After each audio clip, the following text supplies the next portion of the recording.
Good morning students, welcome to the class.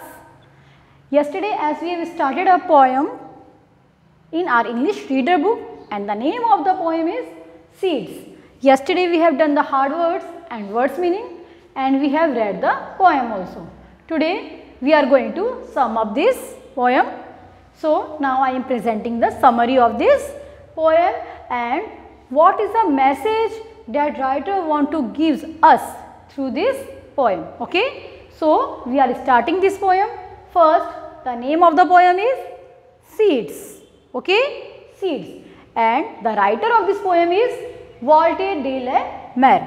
Walter de la Mare. He is the writer of this poem. First, we will read the poem. The seeds I sowed for weeks unseen have pushed up pygmy shoots of green. So frail you would think the tiny stone would never let a glimpse be shown. Yes, what's the meaning of this? What the writer want to say? The seeds I sowed for weeks unseen. मैंने एक seed saw किया means मैंने एक seed बोया. For weeks unseen मैंने एक गमले में या in the soil I saw a seed, मैंने एक सीड बो दिया. बट 4 weeks कुछ हफ्तों तक तो वो दिखा ही नहीं. So what do you think? पता नहीं मेरा जो मैंने सीड बोया है ये उगेगा या नहीं उगेगा. ये हम भी करते हैं जब हम कोई प्लांट लगाते हैं, कोई सीड लगाते हैं तो बहुत एक्साइटेड होते हैं ना, इसमें से प्लांट कब निकलेगा, इसमें से ग्रीन ग्रीन 2 लीव्स कब आएंगी. और जब वो आती है तो हमें बहुत ज़्यादा हैप्पीनेस फील होती है. The same year, the writer is saying, the seed I sowed for weeks unseen. जो बीज मैंने बोया कुछ हफ्तों तक तो दिखा ही नहीं है, नहीं दिख रहा है. The 4 weeks unseen have pushed up pygmy shoots of green. क्या उसमें से छोटा सा shoots of green. I have explained you. Shoot means the green weak stem with 2 leaves. That is shoots, or we can say the airy part of the plant is also known as the shoots. Have pushed up pygmy shoots of green. क्या जो ये seed है इसके अंदर से छोटा सा, pygmy means so short, very small. A pygmy shoots of green. छोटा सा एक शूट निकल गया होगा. The writer is thinking. So frail would you think. वो वैसे बहुत ज़्यादा कैसा होता है? Frail means weak. Would you think, जितना आप सोच सकते हैं वो उससे भी ज़्यादा वीक होता है. जब वो इतना वीक है तो क्या वो इसमें से निकला होगा सीड में से? The tiny stone would never let. लेकिन जहाँ मैंने सीड सॉ किया था उसके ऊपर तो एक छोटा सा टाइनी स्टोन, एक पेबल भी, एक पत्थर भी रखा हुआ है. एक छोटा सा स्मॉल स्टोन मीन्स पेबल पड़ा हुआ है. Would never let a glimpse be shown. और जिस तरह से जो शूट होता है, how the shoot is so small of green color with 2 small and frail weak leaves. Shoot तो बहुत ही वीक होता है, बहुत ही वीक होता है. क्या वो इसमें से निकल पाएगा? क्योंकि इसके ऊपर तो एक स्टोन रखा है. Because the stone is here. Because the stone is here. Would never let a glimpse be shown. और ये जो स्टोन है, क्योंकि जो शूट है वह तो बहुत ही वीक है, वो तो इस स्टोन को हटा ही नहीं पाएगा.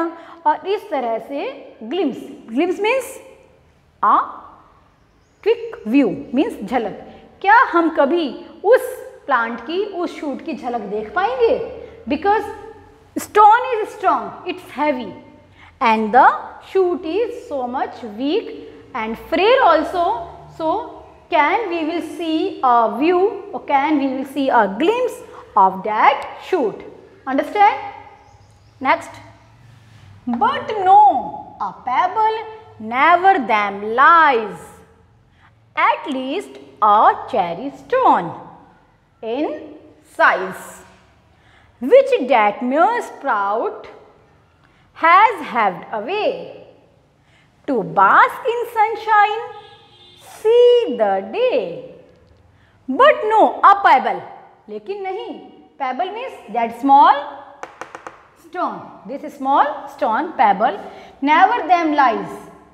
वो कभी उस शूट को बाहर निकलने ही नहीं देगा, क्योंकि वहाँ तो क्या है, there is a small stone, at least a cherry stone.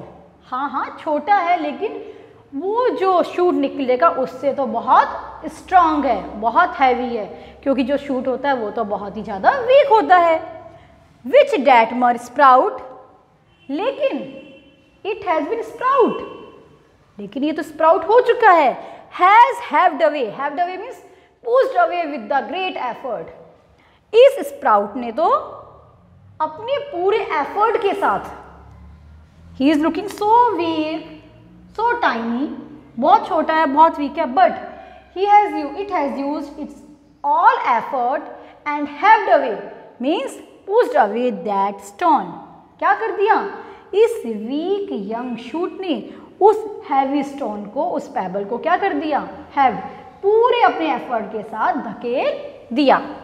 To bask in sunshine see the day, किस लिए, टू बास्क इन सनशाइन, सूरज की गर्माहट और उसकी लाइट पाने के लिए, सी द डे, और बाहर की दुनिया, इस रोशनी को, इस लाइट को देखने के लिए, टू सी द नेचर, इसने क्या कर दिया, इस नेचर को देखने के लिए, सनशाइन को पाने के लिए, सनलाइट को पाने के लिए, और इस पूरे नेचर का व्यू करने के लिए, इस डे को एंजॉय करने के लिए, इस शूट ने, he just pushed away this pebble, this stone. Okay, this is your poem.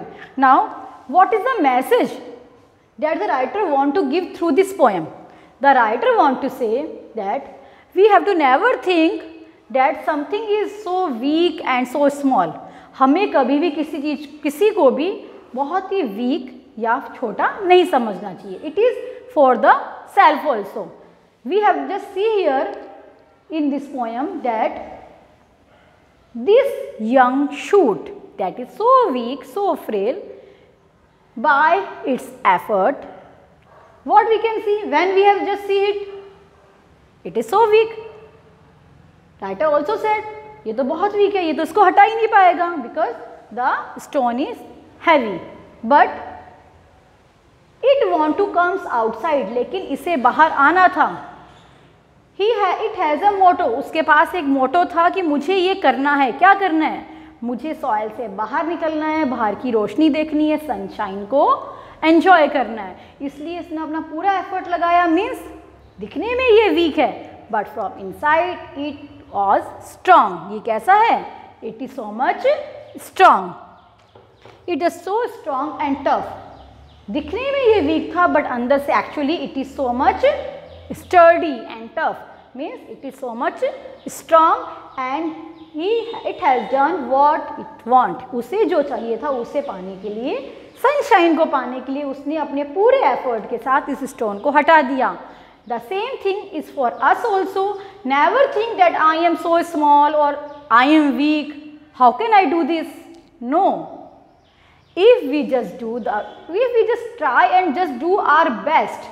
अगर हम किसी चीज़ को पाने के लिए पूरा एफर्ट करेंगे और पूरी कोशिश करेंगे, the best effort, then we can do it. Nothing is impossible. Impossible कुछ भी नहीं है. If we just try to do it. अगर हमें वो चीज़ पानी है और हम उसके लिए पूरी मेहनत करेंगे, पूरी कोशिश करेंगे, तो वो चीज़ हमें मिल सकती है. This is the main message of this poem seeds. Okay students, understand? This is our poem. After then we will do the question answer. Thank you students. Good bye.